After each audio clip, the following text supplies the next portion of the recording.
बिस्मिल्लाहिर्रहमानिर्रहीम अस्सलाम वालेकुम। उम्मीद करती सब लोग अल्लाह पाक के फजल करम से खैर आफिस होंगे और हम भी अल्लाह पाक के फजल करम से खैर आफिस से। ये था जी सुबह का टाइम, नाश्ता करके हम लोग बैठे हुए थे धूप में। अभी हमारा स्टे ननद के घर ही था, तो मेरी सिस्टर माशाल्लाह धूप सेक रही थी, मैं भी यानी कि धूप में ही बैठी हुई थी। लेकिन ये कि मैंने सोचा कि आपसे ना सुबह का व्यू भी जो शेयर कर लिया जाए। हमारे यहाँ तो वैसी धूप नहीं आती क्योंकि मेरी सिस्टर का भी नीचे का पोर्शन है और मेरा भी नीचे का पोर्शन है, तो वहाँ पर धूप नहीं आती। हम तो पार्क में जाकर धूप का मज़ा ले आते, लेकिन जो मेरी सिस्टर है उसके यहाँ तो बिल्कुल भी धूप नहीं होती, तो वो भी अक्सर हमारे यहाँ आ जाती है पार्क में बैठने के लिए। खैर जनाब, ये देखिए जी धूप बहुत अच्छी निकली हुई थी, इसी वजह से हम लोग ले रहे थे जी सन बाथ। जैसे बाहर के मुल्कों में लिया जाता है ना, इसी तरह हमारे यहाँ पे आजकल यही चीज़ चल रही है क्योंकि सर्दी बहुत ज़्यादा हो गई है। खैर जनाब, दोपहर में ना हमारे यहाँ पर आ गई थी बीफ बिरयानी, यानी कि मेरी नंद के मोहल्ले में थी किसी की सालाना बरसी की नियाज़। तो उन्होंने मेरी नंद से कहा था कि आपने खाना नहीं बनाना, मैं आपके घर भेज दूँगी।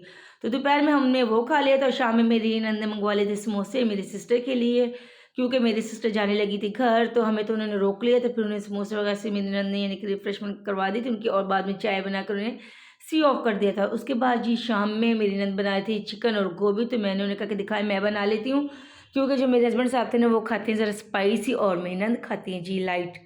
हमें ना अपनी नंद की जो पुलाव होती है ना, चाहे वो चिकन हो बीफ हो, वो लाइट अच्छी लगती है। अदरवाइज जो फीके खाने होते हैं ना वो मतलब अच्छे तो बने होते हैं, लाइट होता है, लेकिन ये कि मेरे हस्बैंड जो है ना वो ज़रा चटपटा खाते, तो इसलिए फिर उन्होंने मुझे कहा था कि आप बना लेना, तो इसी वजह से भी मैं बनाने लगी थी चिकन और गोभी। रोटी तो जी मेरी नंद साहिबा ने बाज़ार से मंगवा ली थी, तो बस मैंने फिर सालन बना लिया था। और ये देखिए जी हम लोग शाम में खाना खा रहे थे रात में, और रात में खाना खाने के बाद जी मेरी नंद साहिबा ने मंगवा ली थी मूँगफलियाँ और रेवड़ी, और इस पे अटैक कर देते। ज़ुहान ने सारी चीज़ पर ही काबिज़ हो गई थी, इसने कि ये सारी मेरी ही, मैंने ही खानी है, मैंने किसी को शेयर नहीं करनी। यहाँ पर ज़ाविया ने ना उससे बहाने से चक्करबाजी से थोड़ी सी ले ली थी, तो मैं उससे कहती कि ज़ुहान मुझे भी दो, कहते नहीं मम्मा मैंने खानी है।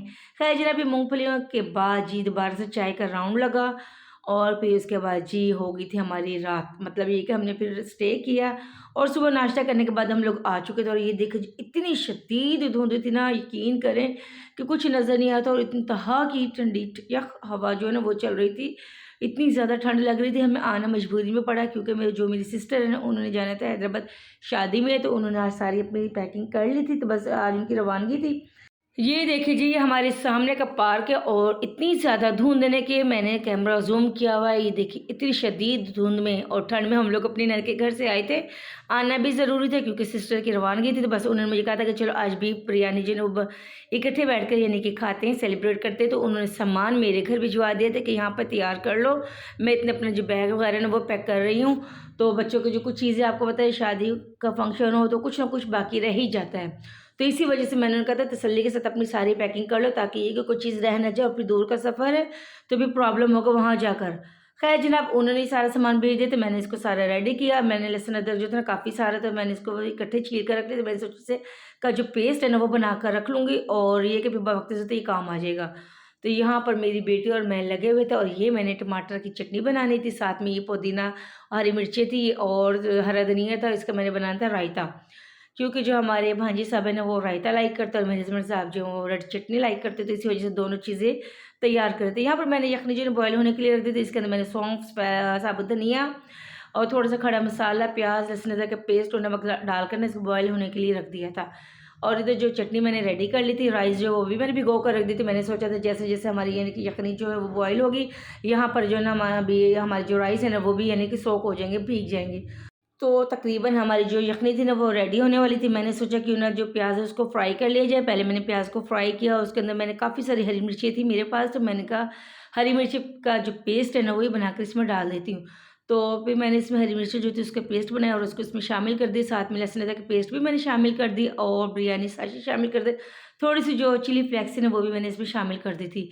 और यहाँ पे ये जो है ना रायता मैंने रेडी कर लिया था। ये देखें जी, ये मैंने अपनी भांजी के लिए किया था क्योंकि वो रायता बड़ा लाइक करता है। और यहाँ जो हमारी यखनी थी ना वो बॉयल हो चुकी थी। बीच में मैंने मसाले में थोड़ा सा दही भी डाल दिया था, क्योंकि जो पुलाव है ना मुझे उसमें दही का टेस्ट बड़ा अच्छा लगता है। तो ये देखा हमारा जो गोश्त था ना अच्छे तरीके से बॉयल हो चुका था। तो अब मैंने इसकी करूँगी भुनाई, यानी कि जो मैंने मसाला बनाया है ना उसमें डाल के उसको अच्छे तरीके से मैं भून लूँगी। यहाँ पर मेरी बेटी जो थी ना वो खड़ी हुई मेरे साथ गपशप कर रही थी, मुझे कहती मम्मा देखिए कितना यम्मी लग रहा है। खैर जनाब, यहाँ पे हमारा जो मसाला था वो भुन चुका था, और इसके अंदर मैंने शामिल कर दिया था बीफ जो कि हमने बॉयल करके रखा था। अच्छा, इस बीफ को देखकर ना, इसकी बोटियों को देखकर मुझे एक याद आ गई, हमारे चचा जान थे, अल्लाह उनको जन्नत माला मुकाम अता फरमाए। वो जब आते थे तो इस तरह का बीफ देख कर कहते थे कि ऐसे लगता है जैसे बर्फ़ी की डलियाँ हों। हमारी फूफो आती थी तो हम उनका खाना वगैरह करते थे, तो इसी तरह का गोश्त यानी कि हमारी अम्मी लेकर आती थी और हम उनका खाना तैयार करते थे और हमारे चचा बड़ा खुश होते थे। अल्लाह ताला उनको जन्नत में आला मुकाम दे, करोड़ करोड़ जन्नत में यानी कि जगह अता फ़रमाए, आमीन सुम्मा आमीन। अच्छा, यहाँ पर जो हमारा बीफ था ना उसकी हमने भुनाई कर ली थी और बाद में हमने इसमें यखनी शामिल कर दी थी। यखनी शामिल करने के बाद हमने इसमें राइस शामिल कर दी थी और उसको पका लिया था और अभी ये आ चुके थे दम के करीब। बस अब मैं इसे दम पर रख दूँगी और फिर दम यानी कि हमारा जो था वो हो चुका था कंप्लीट। इसको मैंने अच्छे तरीके से ऊपर नीचे किया और मेरी सिस्टर भी आ चुकी थी, तो मैंने कहा कि भी खाना लगा लेते, गर्मा-गर्म है तो भी और ऐसे भी खाने का मज़ा जो है ना, स्पेशली बिरयानी हो या पुलाव हो, राइस किसी भी फॉर्म में हो, तो गर्म ही अच्छे लगते हैं, फ्रेश।